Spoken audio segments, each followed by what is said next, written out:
How do I overcome not having cash to pay outright for a house? Yeah, you always hear the phrase cash is king, which is true. The more cash you have in hand, the more options you're going to have, especially in this competitive marketplace. So while I may not be able to pay all cash for a home, or I may not even have like a huge down payment, let's say a 20% down payment. But the key is the more cash I do have, the more access to cash, whether it be from checking, savings, 401k, gift funds, the more access to cash I have lined up for as I approach a purchase transaction, the more options I'm going to have, the better chance for success I'm going to have. So cash is king, not only if you're paying cash, but when you're taking out financing, because you need more cash to have more options. Given that I have some cash for a down payment, I'm going to need a mortgage.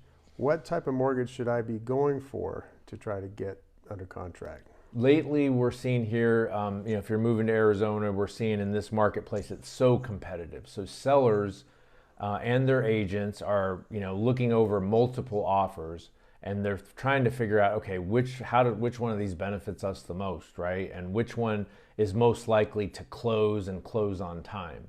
So if they're considering options with mortgage financing, lately a lot of times they're looking at conventional loans more favorably than, let's say, an FHA or a VA loan. Okay. In some cases, there's a stigma with FHA and VA that they are harder loans to close. There can be some things that would hold things up or maybe not close at all. And some of those are kind of a stigma, and some are true. There are some tougher guidelines with appraisals, for example, on FHA and VA. So even if you're a veteran, let's say, and you can qualify VA, it's probably a better idea to submit a pre-qualification letter, because on that you have to check what kind of financing, right? So okay. It'd be better if you're a veteran. While a VA loan might be the best loan for you, it would be good to say, hey, can I qualify conventional if I have to get this offer accepted? So it would probably be a good idea to submit an offer stating borrower can qualify either conventional or VA, because again, sellers are looking at conventional offers more favorably. Is it possible to go ahead and get a conventional loan and then refi later under a VA program? Sure, that's definitely a possibility. Great idea too. So yeah, that would be definitely doable. So you qualify, you stay in that loan for 6 months or so, and then you look at possibly looking at your VA benefit to then come in and take out and pay off that particular mortgage. Okay. Yes. So that'd be a possibility. Yep.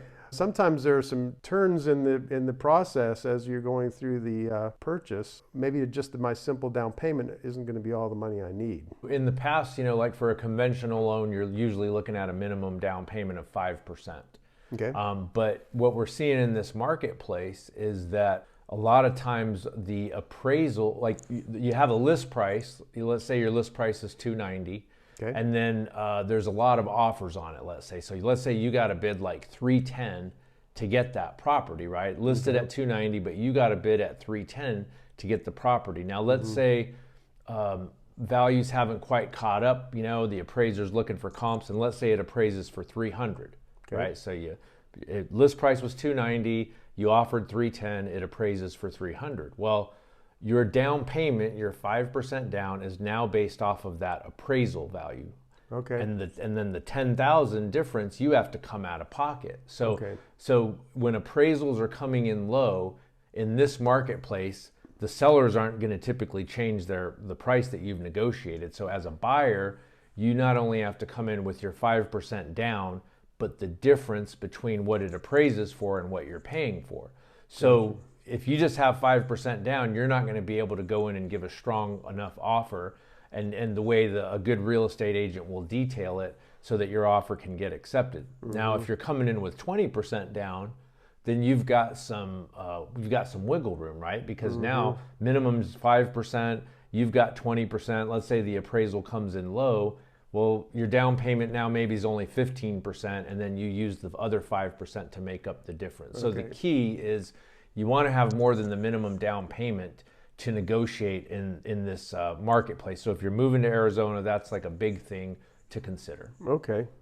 This is a kind of a tricky market to work in right now. So what are my best moves as far as who do I work with to get a successful contract? So you are going to want to work with a very experienced real estate agent and mortgage loan officer, because they can coach you and prepare you for what may be out there, what it's going to take to win an offer. If you're working with the right real estate agent, which I work with some great agents that are very knowledgeable and that are getting offers accepted. There's some agents out there that aren't getting their offers accepted because they don't know how to properly structure the purchase contract, how to offer, how to do an appraisal contingency, how to state, hey, we're willing to pay X amount above appraisal. So how to get your offer accepted, but also still how to protect the buyer and the borrower, right? So, because there's only maybe so much you're willing to pay above the appraised value. So you want, working closely with a lender and a good agent, they're going to be able to understand what your capabilities are as far as funds and bringing those to the table. And then you want to just make sure they know what they're doing to get your offer accepted, to get your loan pushed through. Right on. Okay. Thanks for your advice, Rick. This is great. My pleasure.